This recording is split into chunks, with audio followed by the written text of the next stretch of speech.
যার কথার চেয়ে কাজের পরিমাণ বেশি, সাফল্য তার কাছে এসে ধরা দেয়। কারণ যে নদী যত গভীর, সে নদী বয়ে যাওয়ার শব্দ ততই কম।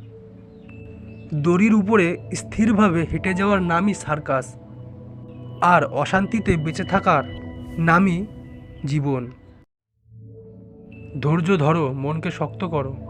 মনে রেখো, সময় কখনো সর্বদা একই অবস্থায় থাকে না। খারাপ সময়ের পরই ভালো সময়টা আসে। একটা হাসিতেই খুব সহজেই মানুষ চেনা যায়। সব মানুষ একই ভঙ্গিতেই কাঁদে, কিন্তু হাসার সময় এক একজন এক এক রকমভাবে হাসে। এই জীবনটা গণিতের মতো। আনন্দ যোগ করো, হতাশা বিয়োগ করো, খুশি গুণ করো, আর দুঃখ ভাগ করো। সুন্দর একটা সমীকরণ দিয়ে জীবনের মান প্রকাশ করো।